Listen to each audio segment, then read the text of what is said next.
So inshallah, in this video I want to make mention of three ways, three ways how the circumstance for the Mahdi is happening or is going to take place. Three ways.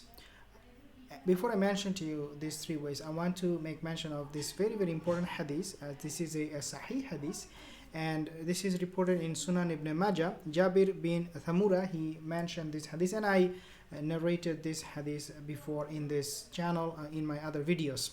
So basically the hadith talks about how this whole political unrest will play out. What we are seeing right now in the Arabian Peninsula right now, for example, what is happening with the Houthi rebel right in Yemen. We are seeing some other skirmishes all the time taking place, small fight here and there. And this is something, believe it or not, it was prophesied that these skirmishes, these conflicts, if you like, will take place in that part of the world, in Arabian Peninsula. When Rasulullah SAW, he basically mentioned, "Satuqatiluna Zaziratul Arab." He said, "Fayaftahu Allah." He said that you will fight in the land of the Arab, Zaziratul Arab, Arabian Peninsula, and Allah will give you victory. Now, I'm not saying that people who are fighting in that land, in the Arabian land, are the one that are being supported and that are being helped by Allah Azza wa Jal. We are not claiming, because right now, whoever is creating this unrest, whoever is getting involved in this kind of conflict, we always raise question about their validity, about their motive, what is the reason behind what they're doing. And we all know, all of us, that most of the time we find that the reason they're fighting in Arabian Peninsula, so for example the Houthis or many other groups, I'm not going to be mentioning those groups' name, you already know, they're really not doing it for the sake of Allah Azza wa Jal only. Okay, that is something we can all agree on. Most of the time they are doing it for other reasons other than for the sake of Allah Azza wa Jal.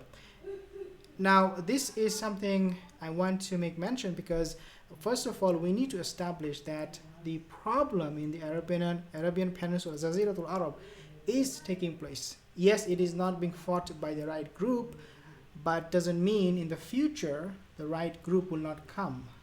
It is perhaps paving the way for that righteous group to come and inshallah give nusra to the victory, to the religion of Allah Azza wa Jal, victory to the religion of Allah Azza wa Jal.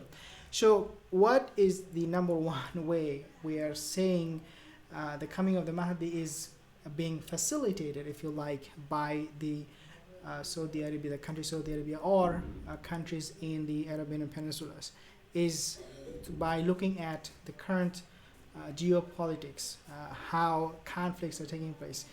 When this unrest is going to continue on, it might spill over to places like Mecca and Medina in the future. We do not know. When this will happen, obviously we know when Mahdi is going to be coming, there will be a lot of unrest. People will run from Mecca to Medina, from Medina to Mecca, and they will have no leader. So what I'm saying is that the situation that we are seeing right now is paving the way for those kind of unrest to take place when the Mahdi will be here. So Allah Alam, but this is a thing that I wanted to mention to you, so that you know that indeed the coming of the Mahdi is going to take place, and Allah Azza wa Jal is preparing and creating the situation for all of us. Number two way, I said three ways Saudi Arabia is preparing for the Mahdi. Number two ways. Right now, if you go to Saudi Arabia, most of the Wahhabi preachers, they are now being incarcerated. Okay, they're not free. They cannot express their opinion. They're just doing the basic thing, 5 daily prayers, and just keeping it to themselves. If you open your mouth, you'll be in big trouble. The religious authority is being taken away from these Wahhabis by the Saudi government. So the government, even MBS himself, now is issuing verdict. Okay, he is telling us about hadith, and he is telling us about the Quran. Actually, I have seen a video where MBS used hadith to justify his some of his actions.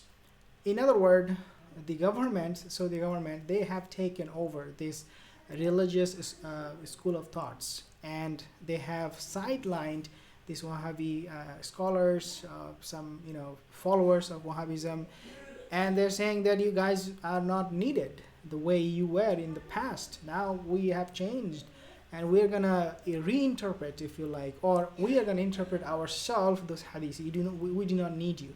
As a result, what will happen is these people, the Wahhabis, people who are very adhered to the religion, they are going to be looking for some leader, because right now they have the state abandoned them pretty much, right?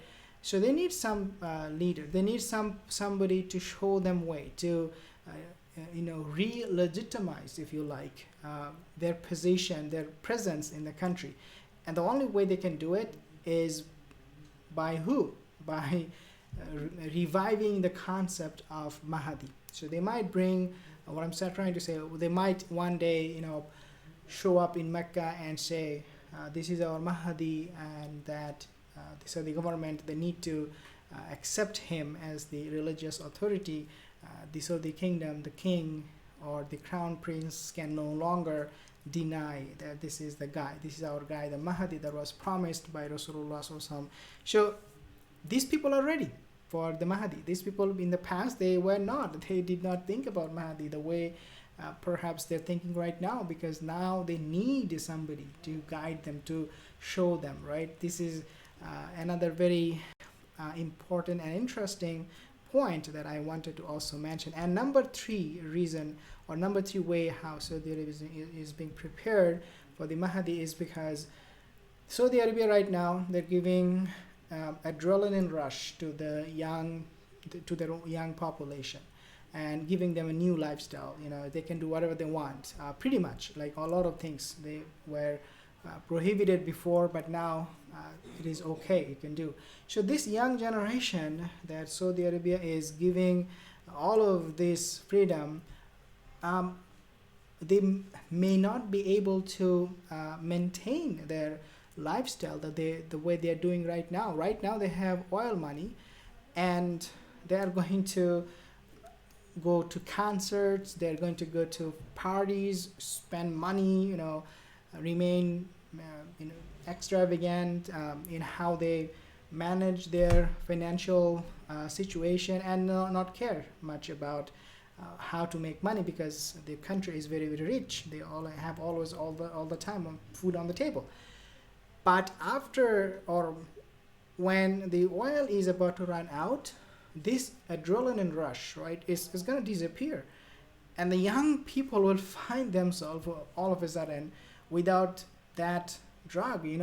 They were addicted to this music, to this lifestyle, to party, to women and wine and whatnot. So all of a sudden they are like, wow, man, oil is gone, no job, nothing, and that would trigger the young generation of in Saudi Arabia to find a solution, to redefine themselves, if you like, to find their roots in Islam, to find the roots in Quran and Sunnah. So, and we know the Mahdi is really not a super religious guy, right? So he is from Medina, will be coming from Medina to Mecca.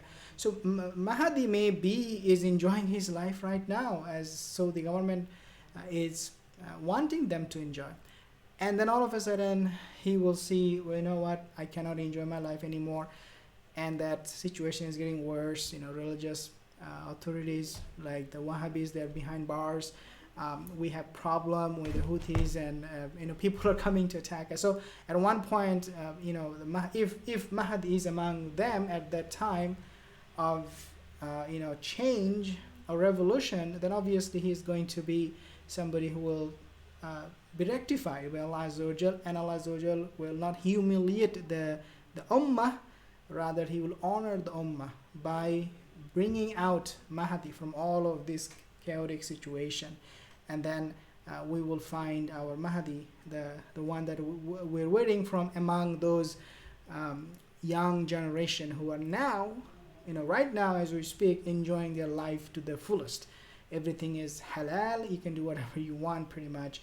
So these are three ways. Number one is what is happening with the Houthis and other, in other Arabian countries, in Arabian Peninsula.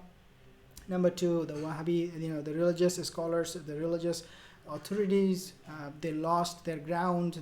They no longer really have any power under MBS.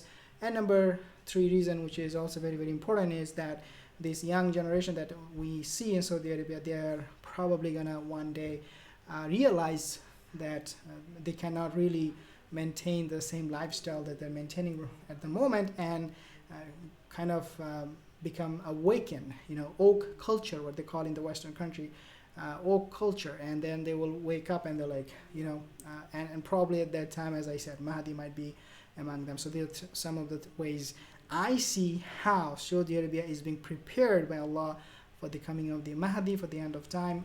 The rest Allah knows best.